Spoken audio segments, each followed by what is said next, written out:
السلام عليكم، نتمنى يلقاكم هذا الفيديو نتوما في احسن الاحوال. شوفوا لي هاد الغريبه ما شاء الله، غير بالليمون والدقيق، ما كاين لا سميده لا كوك لا والو، وكتجي هشيشه ولذيذه بزاف، اقتصاديه ودغيا كتنجح معاكم. كونوا اكيدين انها غادي تولي معتمده عندكم. واولا وقبل كل شيء، اللهم صل وسلم وبارك على سيدنا محمد وعلى آله وصحبه أجمعين. هنا ديريكتومون غنبدا معاكم في الطريقة والمقادير.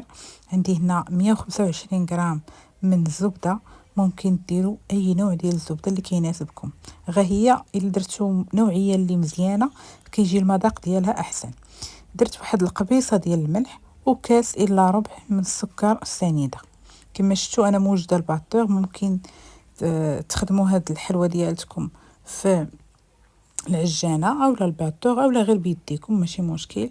هنا درت راس معلقه اولا نص معلقه ديال الفاني بودره، او ممكن ديروا السائل ماشي مشكل. هنايا القشور ديال الليمون محكوكين، واحد ياغورت صغير بنكهه الفاني. هنا 2 معالق ديال عصير الليمون،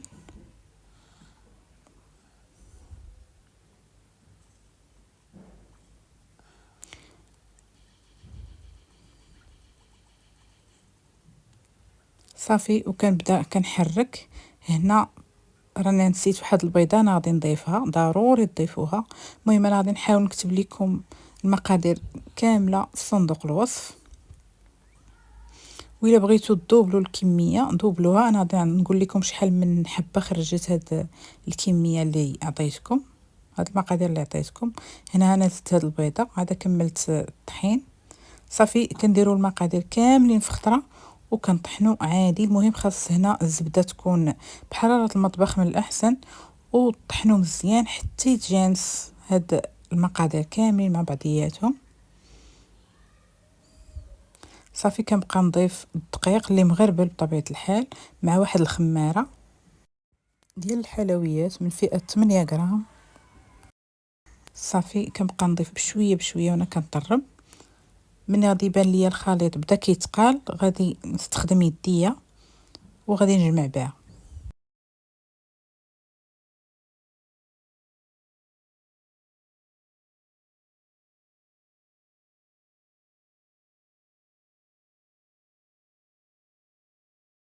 صافي غير نجمعو، ما ندلكوش بطبيعه الحال، غير كنجمعو في العجين برؤوس الاصابع. كنبقى نضيف بشويه بشويه وكنجمع. غادي نوريكم كيفاش غادي تكون العجين من بعد.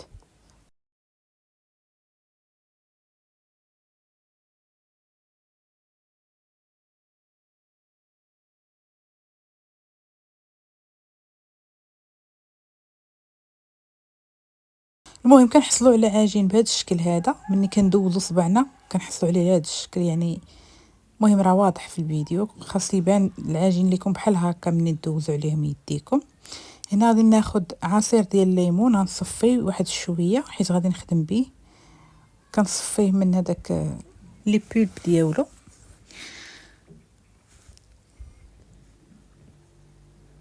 وغادي نحتاج سكر كلاصي سبيسيال كيتباع عند بائعي لوازم الحلويات. صافي هنا وجدت اللاطه ديالي والعجين بطبيعه الحال. غادي نبدا نصاوب الكرات. غادي نوريكم الاهميه ديال هذاك الليمون. هنا غادي ندير وحده بلا ليمون، غادي تشوفوا انها ما غاديش تهز نهائيا، ما غاديش تهز نهائيا السكر كلاصي. هنا قديت لكم الاضاءه حيت ما بقى بان والو.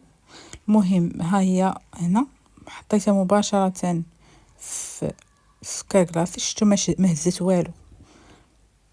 فهنا ضروري من هذيك الليمون نفزقو يدينا باش تفزق هذيك الكره، ماشي باش ما تلصقش لينا العجينه بحال الشكل ديال الغريبات الاخرين، لا. هنا كنبغيو بالعاني نفزقوها، ما نديروش الكره في العصير الليمون، ولكن نفزقوها في يدينا بهذا الشكل هذا. ما خاصهاش تفزق عاوتاني اكثر من اللازم، خاص بحال هكا نكوروها. صافي ونحطوها مباشره في السكر كلاصي. من بعد ما كنديروا لها هاد شويش الليمون بحال هكا كندهنوها به، عاد كتهز السكر كلاصي باش تجينا ان شاء الله مشققه. صافي كنكور حتى كنكمل الكميه اللي عندي ديال العجين، وغادي نوريكم كيفاش كندوزها في السكر كلاصي. بطبيعه الحال كنمسح يديا عاد كنمشي نخدم في السكر كلاصي.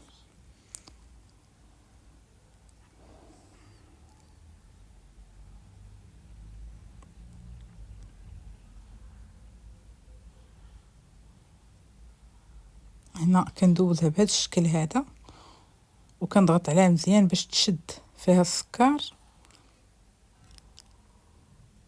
صافي. وكنحطها على هذا الشكل هذا. كنحاولوا نبعدوا ما بيناتهم لانهم مازال كيسيحوا مع ديك الخماره والبيضه، ضروري كيسيحوا، ما نخليهمش مقببين بزاف. غادي تشوفوا كيفاش في الاخر غادي نعاود نضغط عليهم.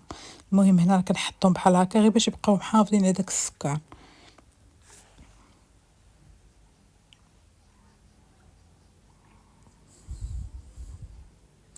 هنا بطبيعه الحال الفرن راه ساخن على درجه حراره 180 الا كان فرن كهربائي بطبيعه الحال، والا كان فرن غازي فحتى هو سخنوه على درجه حراره اللي متوسطه. من بعد ما كنكمل الكرات ديالي كندخلوهم مباشره للفرن، يعني الحراره فوق منه. الا كان فرن غازي فكنحطوا اللاطه ديالتنا لتحت حتى كيتشقق الحلوه ديالتنا، عاد كنطلعوها الفوق واحد المده ديال 5 دقائق 7 على حسب كل واحد وفرانو. يعني لاحظي تتكون تحمرت شي شويه، يعني غير خدات واحد اللون اصفر بحال هكا صافي وخرجيها. بالنسبه للفرن الكهربائي فكنحطوها في الرف الفوقاني قريبه يعني الحراره، ومني كنشوفوها تشققات وخدات الشكل اللي بغينا كنهبطوها لتحت تتكمل الطياب ديالها. صافي هنايا كما شفتوا كنضغط بحال هكا بصبعي، ضغطوا يعني ضغطوا مزيان باش تاخذوا لا فورم، باش تاخذ لا فورم اللي نتوما بغيتو. الا بغيتوها يعني فتحه شي شويه، الا بغيتوها عاوتاني تكون شويش مقببه كما اللي درتها انا. المهم هذه ماشي مشكل، مساله اختياريه.